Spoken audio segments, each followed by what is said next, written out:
प्रिय विद्यार्थियों, आप सभी का यूपीएससी की पाठशाला में स्वागत है। हम लोग प्राचीन भारत का अध्ययन कर रहे हैं। प्राचीन भारत के अंतर्गत हम लोग सबसे पहले पाषाण काल के बारे में जान रहे हैं। तो पाषाण काल के अंतर्गत पाषाण काल को मुख्यतः 3 भागों में वर्गीकृत किया जाता है: पुरापाषाण काल, मध्य पाषाण काल और नवपाषाण काल। इससे पहले वीडियो में हम लोगों ने देखा था पुरापाषाण काल के बारे में। तो आप लोग अगर पुरापाषाण काल के बारे में जानना चाहते हैं तो आप पिछले वीडियो को जाकर देख सकते हैं। तो इस वीडियो में हम लोग पुरापाषाण काल के बारे में जानेंगे। तो सबसे पहले हम लोग देखते हैं कि पुरापाषाण काल के उत्खनन से जो प्राप्त स्थल हैं, उत्खनन से प्राप्त स्थल उसको हम लोग देखते हैं, जिसको हम लोगों ने मैप के माध्यम से समझने की कोशिश करनी है।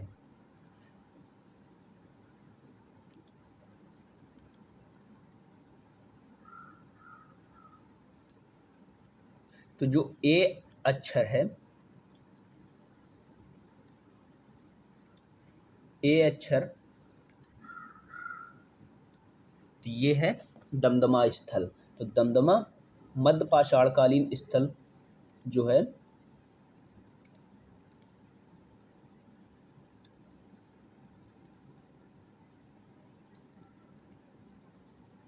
दमदमा, तो दमदमा जो स्थल है इसकी अवस्थिति उत्तर प्रदेश में पाई जाती है। इसी प्रकार से अन्य जो महत्वपूर्ण स्थल हैं उसमें है मैदहा, मैदहा, दमदमा के बाद मैदहा, सराय नहर राय, सराय नाहर राय और चौपानी मांडो। 4 मध्य पाषाणकालीन स्थलों की खोज उत्तर प्रदेश से हुई है। चौथा है चौपानी मांडो, चौपानी मांडो।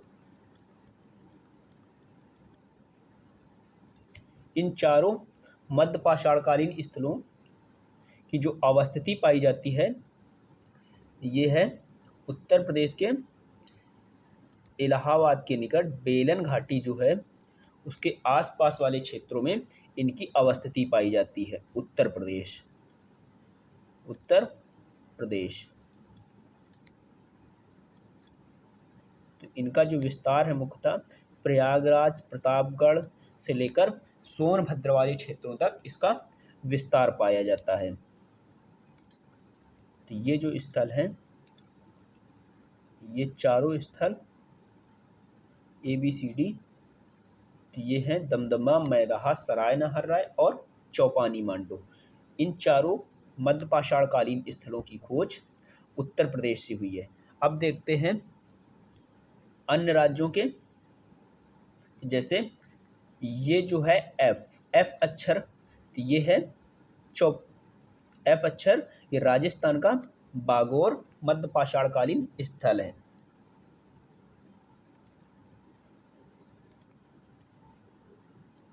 बागोर,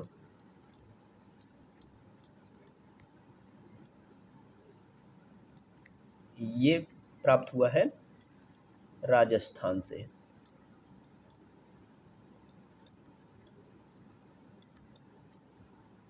ठीक इसी प्रकार से अन्य जो मध्य पाषाणकालीन स्थल हैं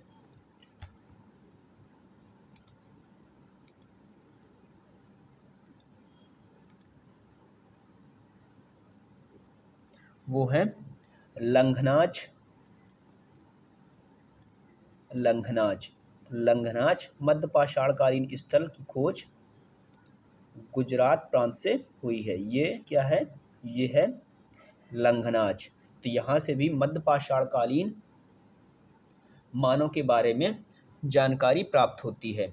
इसी प्रकार से मध्य प्रदेश से 3 मध्य पाषाणकालीन स्थलों की प्राप्ति हुई है, तो जिसमें प्रमुख हैं मोहरन पहाड़, मोहरन पहाड़, ये जी लेटर क्या है? ये है मोहरन पहाड़। आदमगढ़ और पंचमढ़ी। 3 मध्यपाषाणकालीन स्थलों की खोज मध्य प्रदेश से हुई है। लंगनाथ जो स्थल है ये था गुजरात।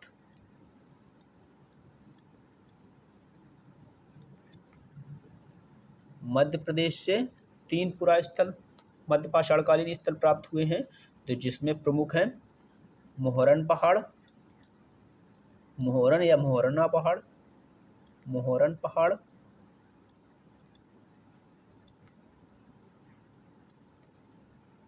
आदमगढ़,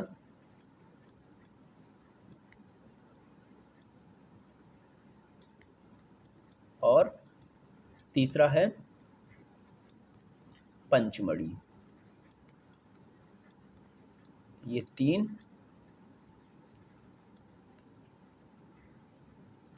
मध्यपाषाणकालीन जो स्थल हैं मध्य प्रदेश से प्राप्त हुए हैं। ये क्या है? मध्य प्रदेश से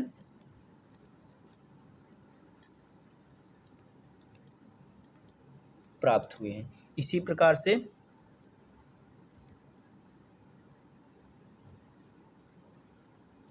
ये जो मध्यपाषाणकालीन स्थल है जो जे लेटर से अंकित है, इसे कहा गया है वीरभानपुर। तो वीरभानपुर मध्यपाषाणकालीन स्थल पश्चिम बंगाल से प्राप्त हुआ है। तो अब देखते हैं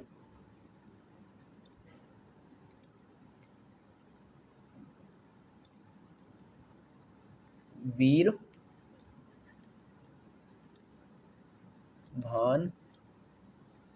तो वीरभानपुर वेस्ट बंगाल या पश्चिम बंगाल से ये मध्यपाषाणकालीन स्थल प्राप्त हुआ है।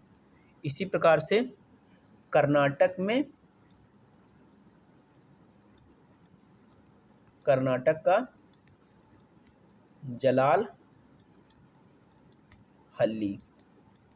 जलालहल्ली मध्यपाषाणकालीन स्थल कर्नाटक से प्राप्त हुआ है। तो ये तो हो गया मध्यपाषाण काल के प्राप्त महत्वपूर्ण स्थल। अब हम लोग देखते हैं कि इसके इतिहास के बारे में। मध्यपाषाण काल के इतिहास के बारे में अब हम लोग समझने की कोशिश करते हैं। तो इस समय की सर्वप्रथम जो जानकारी है मध्यपाषाण काल की, सर्वप्रथम जानकारी तब हुई थी जब 1867 ईस्वी में C.L. कार्लाइल महोदय ने विंध्य वाले क्षेत्र से एक लघु पाषाण उपकरण की खोज की थी। तो इसको भी हम लोग राइट डाउन साथ साथ करते चलते हैं। तो मेरे साथ आप लोग भी लिखते चलिए। तो इस काल के विषय में जानकारी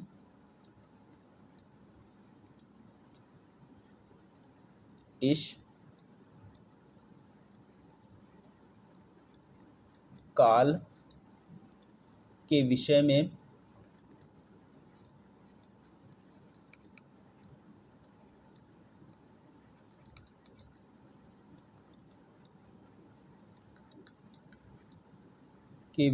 जानकारी तब हुई जब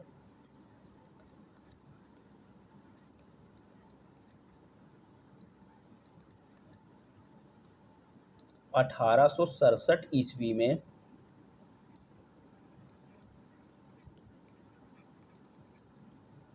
C.L.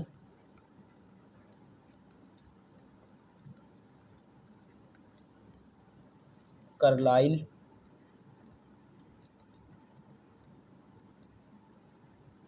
महोदय ने विंध्य क्षेत्र से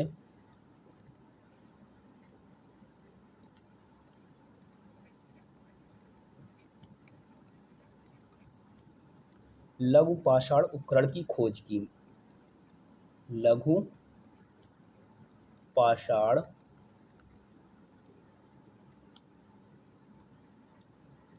उपकरण की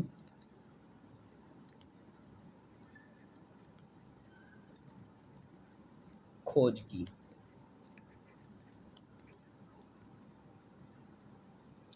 जो मध्यपाषाण काल है ये पुरापाषाण काल और नवपाषाण काल के बीच का संक्रमण काल के रूप में इसे जाना जाता है।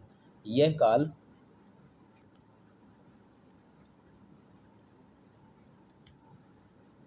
पुरापाषाण काल, और नवपाषाण काल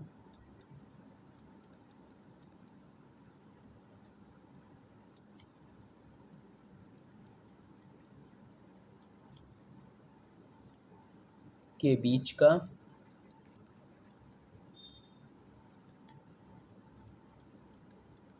संक्रमण काल है। संक्रमण शब्द से तात्पर्य ये है कि इस समय पुरापाषाण काल से संबंधित जो उस समय का मानव था, जो अपने दैनिक उपयोग में वस्तुएं उपयोग में लाता था, उसके साक्ष्य मिलते हैं। साथ ही साथ यहाँ पर नवपाषाण काल से संबंधित मानव के बारे में भी जानकारी प्राप्त होती है। अर्थात इस समय का जो मानव है पुरापाषाण काल से बढ़कर नवपाषाण काल की ओर अग्रसर हो चुका था। तो ये जो युग है, तो इस युग में जो मुख्यतः औजार बनाए जाते थे वो पत्थरों को काटकर छोटे औजार बनाए जाते थे।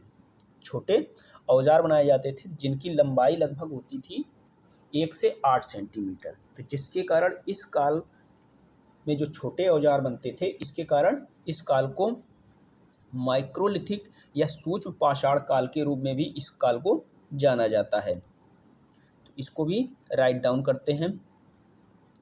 इस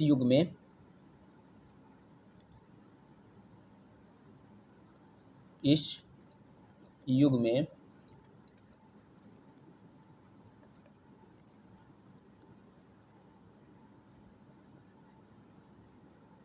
औजार छोटे पत्थरों से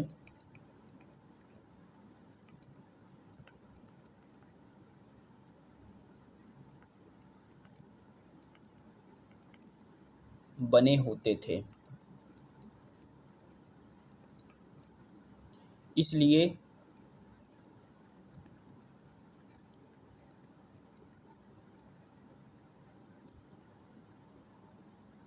इन औजारों को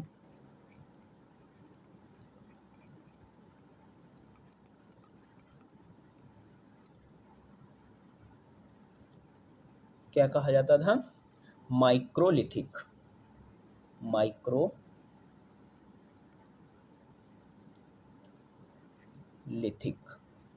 या इसे ही कहा जाता है सूक्ष्म पाषाण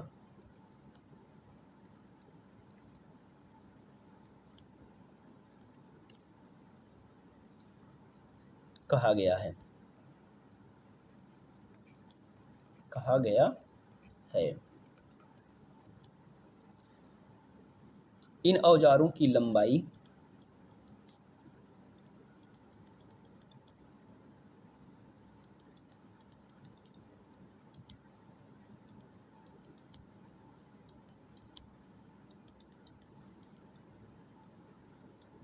इन औजारों की लंबाई 1 से 8 सेंटीमीटर होती थी।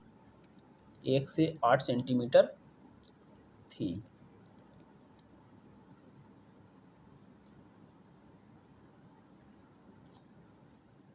इस काल का जो मानव है पुरापाषाण काल के मानव से भिन्न था। तो पुरापाषाण काल के इस काल का मानव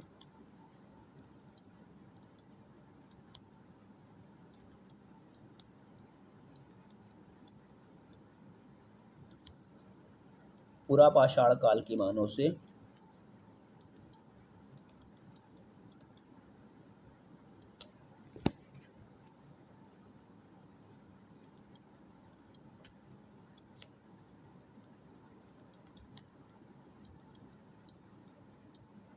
पुरापाषाण काल के मानव से भिन्न था।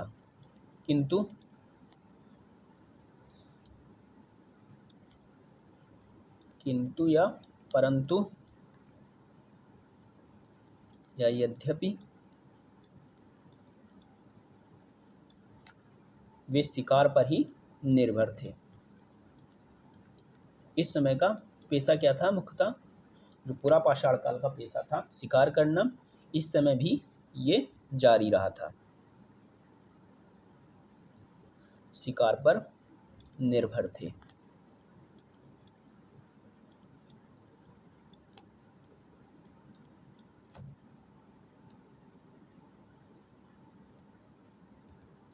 शिकार पर निर्भर थे। इसी प्रकार से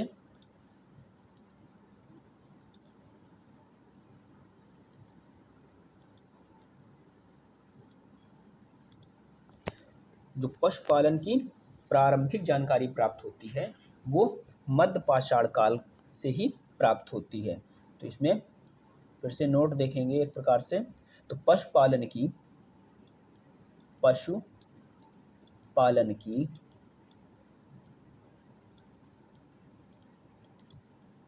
शुरुआत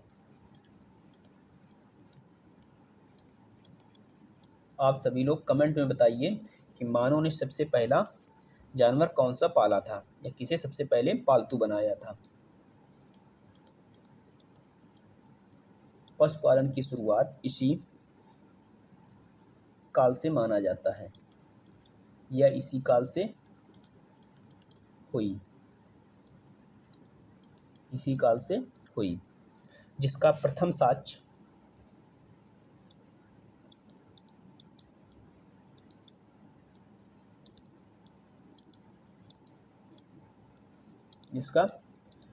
साक्ष्य जो प्राप्त हुआ है वो आदमगढ़ से प्राप्त हुआ है। आदमगढ़, तो आदमगढ़ जो स्थल है ये मध्य प्रदेश में पड़ता है।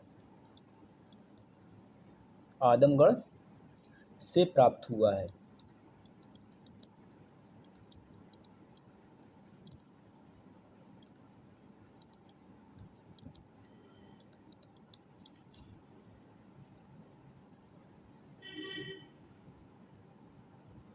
तो जो भारत में मानव के अस्थिपंजर जो प्राप्त हुए हैं सर्वप्रथम इसी काल के प्राप्त हुए हैं।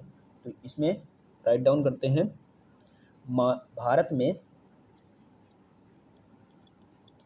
भारत में मानव के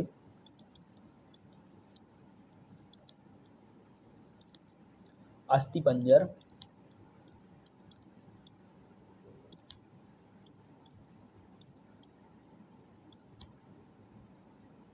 सर्वप्रथम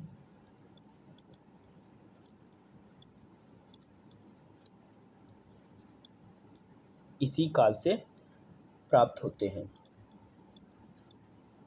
इसी काल से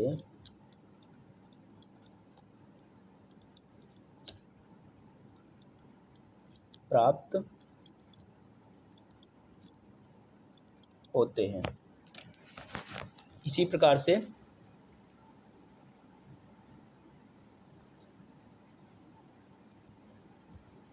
आदमगढ़ और मध्य प्रदेश का आदमगढ़ और राजस्थान का जो बागोर स्थल है, तो यहाँ से प्रारंभिक पशुपालन के साक्ष्य प्राप्त होते हैं।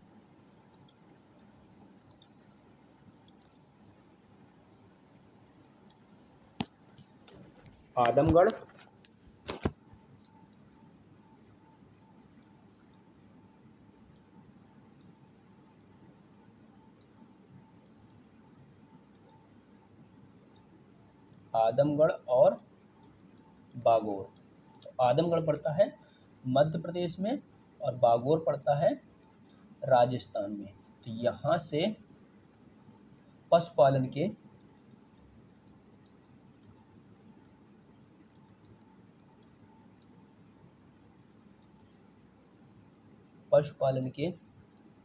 प्रारंभिक साक्ष्य प्राप्त होते हैं।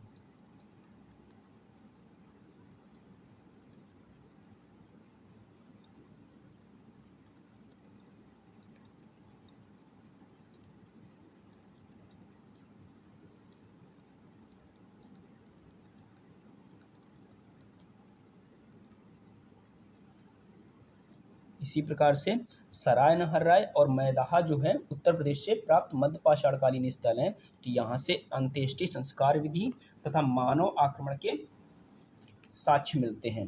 सराय नहर राय, सराय नहर राय तथा मैदाहा से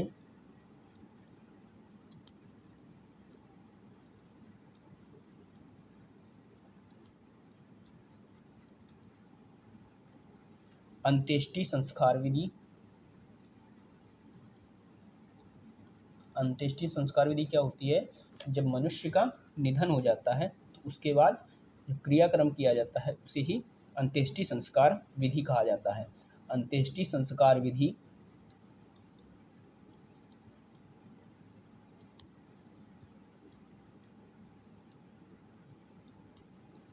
तथा मानव आक्रमण के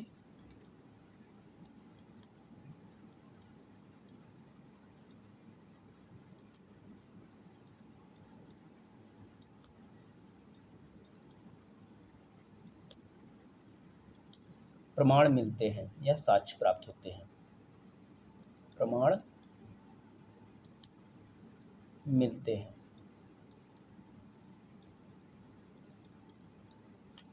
इसी प्रकार से गुजरात का जो लंगनाज स्थल है, गुजरात का लंगनाज स्थल, यहाँ से लघु पाषाण उपकरण के अतिरिक्त यहाँ पर पशुओं की हड्डियां और मानव कंकाल तथा मिट्टी के बर्तन लंगनाज से प्राप्त हुए हैं। देखते हैं लंगनाज, लंगनाज से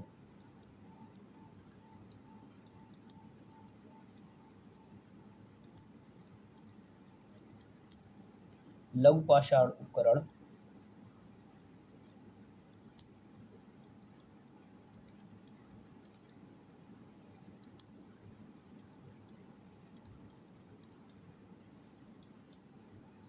के अतिरिक्त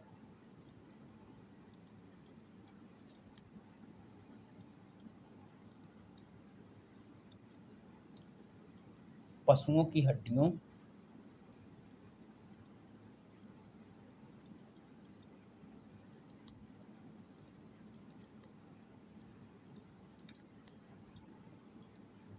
पशुओं की हड्डियों, मानव कंकाल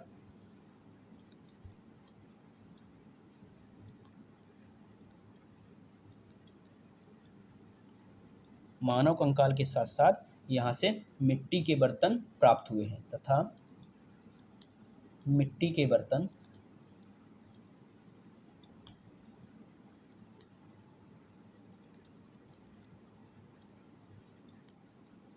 प्राप्त हुए हैं। इसी प्रकार से जो खुले स्थान पर निवास के साक्ष्य हैं वो राजस्थान के बागोर,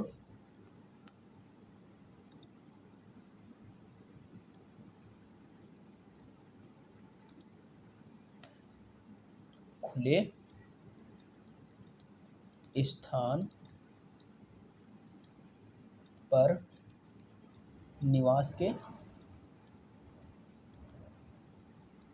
साक्ष्य, तो ये प्राप्त हुए हैं राजस्थान के बागोर से, साथ ही साथ चौपानी मांडो, ये उत्तर प्रदेश में पड़ता है, चौपानी मांडो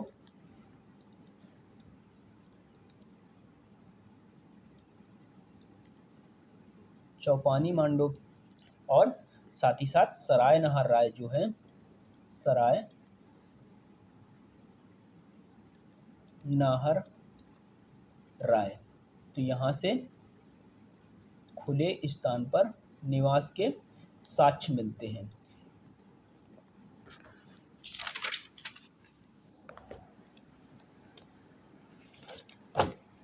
तथा जो बीरभानपुर है, बीरभानपुर इसकी अवस्थिति पश्चिम बंगाल राज्य में पाई जाती है। तो वहाँ से आवासीय बस्ती बीरभानपुर। तो बीरभानपुर के बारे में जानते हैं। बीरभानपुर, बीरभानपुर से आवासीय बस्ती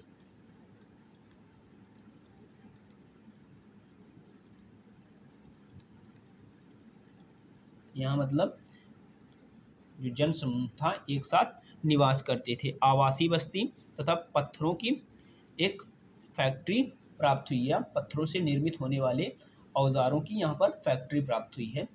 पत्थरों का कारखाना, पत्थरों का कारखाना या फैक्ट्री यहाँ से प्राप्त हुई है बीरभानपुर से। इसी प्रकार से जो मध्य प्रदेश का मोहरन पहाड़ स्थल है, मोहरन पहाड़, तो यहाँ से बड़ी संख्या में लघु पाषाण उपकरण प्राप्त हुए हैं, साथ ही साथ नरकंकाल भी प्राप्त हुए हैं। लघु पाषाण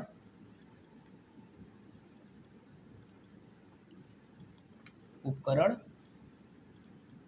साथ ही साथ यहाँ से नरकंकाल भी प्राप्त हुए हैं, नरकंकाल। इसी प्रकार से जो मैदाहा है, मैदाहा उत्तर प्रदेश का मैदाहा, महदहा, तो यहाँ से स्तंभगर्त के साक्ष्य मिले हैं, स्तंभगर्त के साक्ष्य मिले हैं, तथा यहाँ से सूक्ष्म पाषाण उपकरण की फैक्ट्री भी प्राप्त हुई है। सूक्ष्म पाषाण उपकरण को निर्मित करने का यहाँ से कारखाना प्राप्त हुआ है। इसी प्रकार से मध्य प्रदेश का जो पंचमढ़ी है, मध्य प्रदेश का पंचमढ़ी, पंचमढ़ी से यहाँ से 2 शैलाश्रय की प्राप्ति हुई है, 2 शैलाश्रय। तो ये जो शैलाश्रय हैं इनके नाम हैं, एक का नाम है जम्मू द्वीप, जिसे एक का नाम है जम्मू द्वीप,